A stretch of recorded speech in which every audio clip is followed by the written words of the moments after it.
Jonah Price never believed in the stories about the abandoned factory on the edge of town. Marissa Cole thought it was nothing more than rust and shadows. But when the two of them broke in one night, they found the machines still running, grinding away in the dark with no power connected, as if something inside had been waiting all these years. The factory wasn't empty, it was hungry. The first time I laid eyes on the factory, it was nothing more than a shadow in the distance, a shape of rusted metal and broken glass crouching at the edge of the fields. People in town avoided it, never speaking its name except in whispers, and even then, it carried a weight that silenced conversations. They said it had been shut down for years, after workers began vanishing one by one, but no one ever gave clear details. They just said it was better left untouched. To me, though, that silence was more of an invitation than a warning. I stood at the fence line staring at the decaying structure. The barbed wire above the gate sagged, and the padlock hung broken, as though something or someone had already gone through. The evening air was heavy, thick with the smell of old smoke, though no chimney stood nearby. A crow perched on one of the leaning poles screeched as if warning me back, but I stepped forward anyway. Curiosity has always been my worst habit, the kind that drowns out reason. The closer I got, the more I noticed that the factory didn't just sit in the field. It loomed, tilted toward me, its shattered windows reflecting the fading light like hundreds of black, watching eyes. The huge metal doors at the front should have been sealed shut, but they were already open, just slightly, enough to suggest something had been waiting for me to arrive. Crossing the threshold was like stepping into another world. The air grew cold immediately, a sharp drop that prickled my skin. The smell hit me next, damp, rot, rust, and something sour underneath it all, like meat left to spoil in the sun. My flashlight flickered the moment I clicked it on, the beam struggling to cut through the thick shadows. The sound of my boots echoed unnaturally, louder than they should have, bouncing off walls that seemed to stretch endlessly. My light caught glimpses of the interior.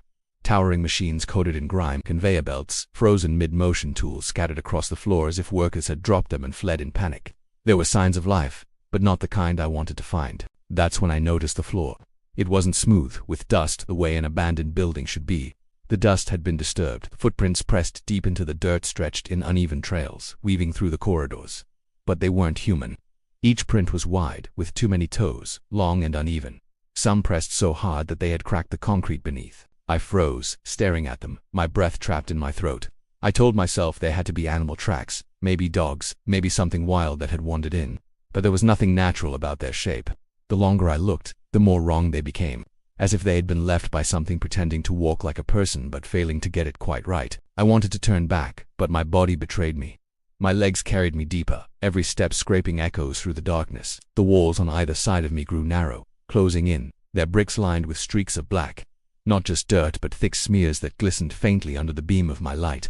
I reached out without thinking, pressing my hand against the wall. It was wet.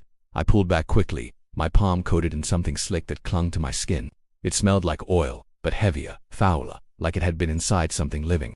A sound rumbled through the building, low and deep, like metal grinding against metal. It rose slowly, vibrating through the floor beneath me.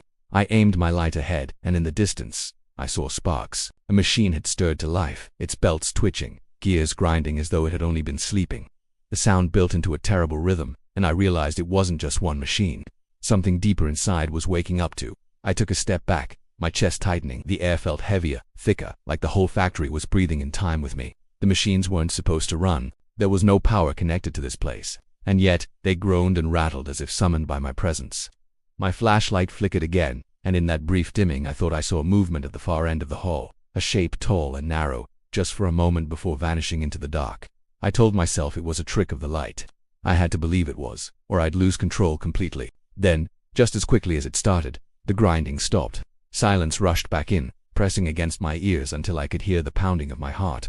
I dared not breathe too loudly, terrified of what might answer me, and then I noticed it. Among the stillness, faint but unmistakable, there was a new sound. Breathing, slow, ragged, drawn from lungs far too large, coming from somewhere ahead. And worse still, when I turned my light back to the floor, the fresh footprints in the dust now led directly toward me. The sound of breathing filled the hallway, deep and uneven, rasping like air being pulled through a broken pipe. I held my breath, but the noise didn't stop. It moved, sliding from one side of the factory to the other, always just beyond the reach of my light. My flashlight beam trembled as I swept it across the shadows, but the space remained empty, nothing but metal frames and machines standing silent like gravestones. I kept walking, though my legs screamed to turn back. Every step crunched softly in the dust, a sound that felt deafening in the silence. The footprints I'd seen earlier no longer just led toward me, they circled me, twisting and overlapping in strange patterns. It was as if something had been pacing, waiting, rehearsing where to move when I arrived. The grinding noise began again, sharper this time. Ahead, sparks shot from a conveyor belt, sputtering as though electricity surged through it. I knew there was no power here. The town had cut it off years ago. Still, the machine jerked to life, pulling its rusted gears in painful motion, until the belt groaned under its own weight. The light revealed something smeared along its surface. At first I thought it was oil, but as the beam steadied, I saw the truth. It was stained black and red, thick in some places, flaking in others, as if whatever had been carried there had bled into the fabric. I stepped closer, against my better judgment, and saw deep scratches gouged into the metal sides, like fingernails clawing desperately to escape. I backed away quickly, my breath shallow, but the floor behind me groaned. I turned, sweeping the flashlight, and froze. The walls weren't bare like I'd thought. They were carved, not graffiti, not random markings, but deliberate symbols, spirals, jagged lines, and shapes that seemed to shift if I stared too long. Some curved inward like eyes, others stretched like open mouths. My light caught on one directly in front of me, and for a moment it pulsed faintly, like it was reacting to my presence. I forced myself to reach out again, even though every part of me screamed not to. My fingers brushed over the symbol, and I recoiled instantly. The stone was warm, unnaturally so, like flesh heated from within. My skin prickled as if it recognized the touch of something alive, something ancient that shouldn't have been there. A loud clang rang out above me. I jerked my head up, just in time to see a hook swaying gently from a chain overhead. Dozens of them hung from the ceiling, swaying in a rhythm that didn't match the still air. They clinked softly against one another, as though unseen hands were brushing past them. The breathing grew louder again. I spun, sweeping the light, and for the briefest second I caught something reflected in a sheet of broken glass leaning against the wall. At first I thought it was my reflection, pale and wide-eyed, but then it moved wrong. Its head tilted too far, its neck stretching unnaturally, the mouth opening in a soundless scream. My own body stood still, frozen in terror, but the reflection leaned closer to the glass, pressing its warped face against the surface. Before I could react, the glass shattered outward, spraying the floor with shards. I stumbled back, shielding my face, and when I looked again, nothing stood there, just fragments glittering in the beam of my flashlight. I wanted to run, but my legs wouldn't move. The silence pressed down again, heavier than before, as though the entire building held its breath along with me. My light flickered once, twice, and for the briefest heartbeat of darkness, I felt something brush past my shoulder, cold, thin, real. When the light steadied, I was alone in the corridor again, or at least, it looked that way. My chest rose and fell too fast, each breath louder than I wanted it to be. I had the horrible sense that the sound wasn't mine alone anymore. Something else was breathing with me, mimicking me, matching me, until I couldn't tell where I ended and it began. I forced myself forward, deeper into the factory, unable to go back, unwilling to stay still. My flashlight caught another trail of prints, dragging across the dust, weaving into the shadows ahead. They weren't just wandering anymore. They led with purpose, and then I noticed something I hadn't before.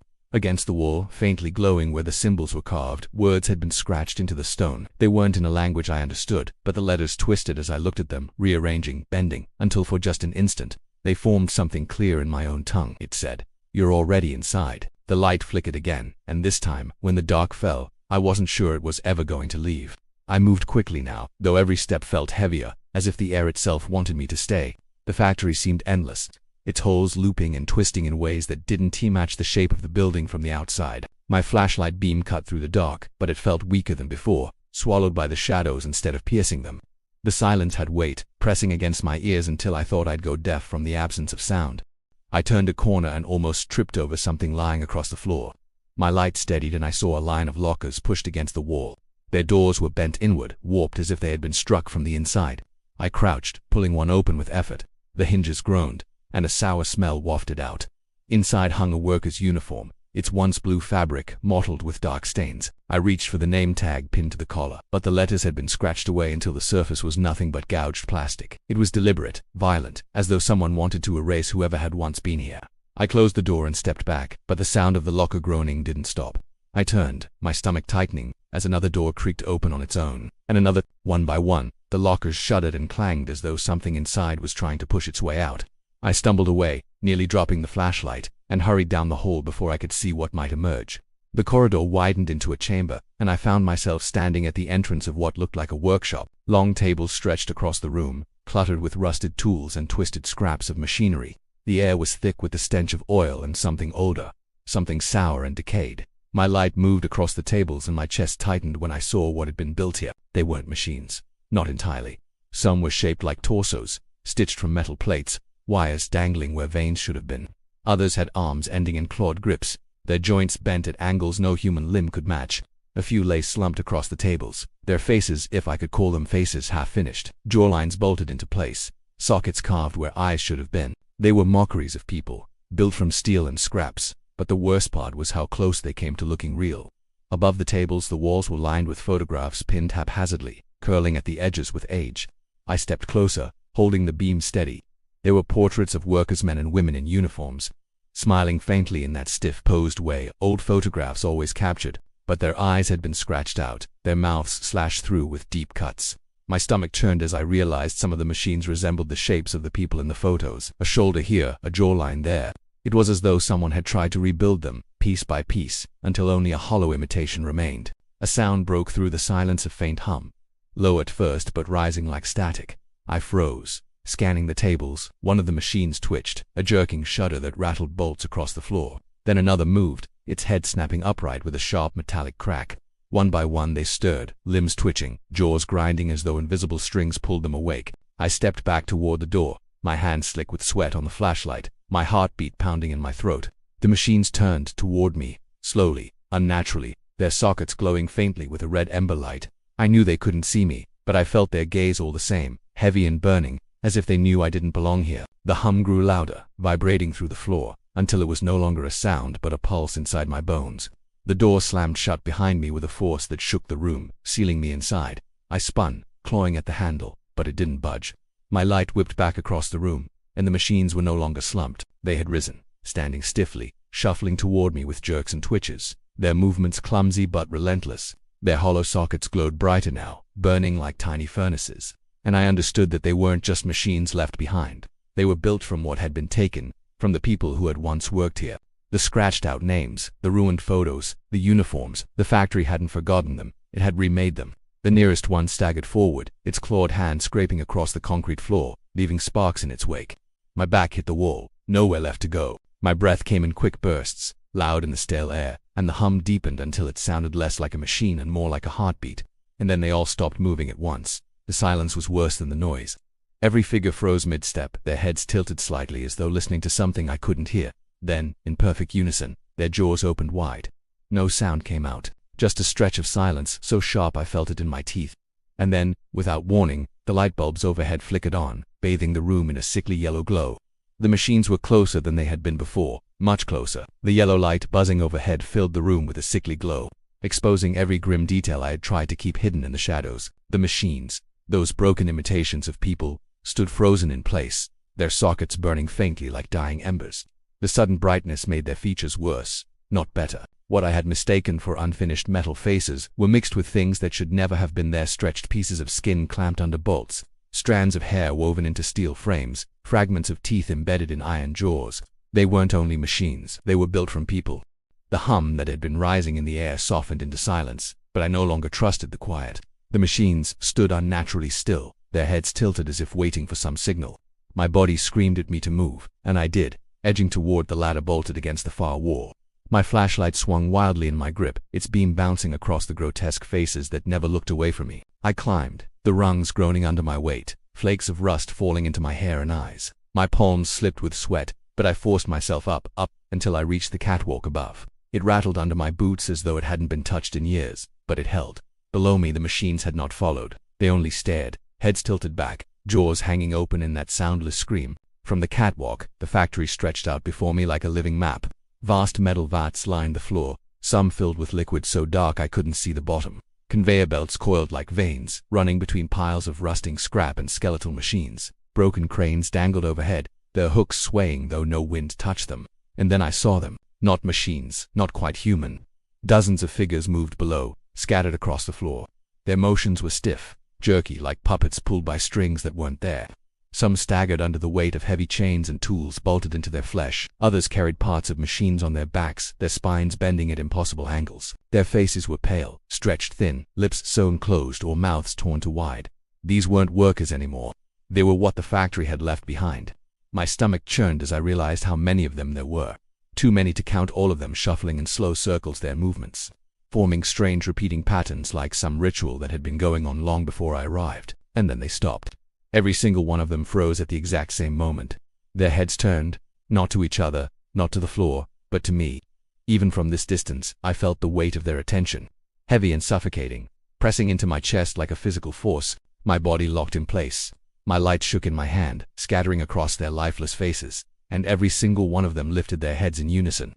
The catwalk beneath me groaned, vibrating suddenly. I whipped around just in time to see movement those machines from the workshop. They were climbing the ladder after me, their jagged claws tearing through the rungs as if the metal were nothing more than paper.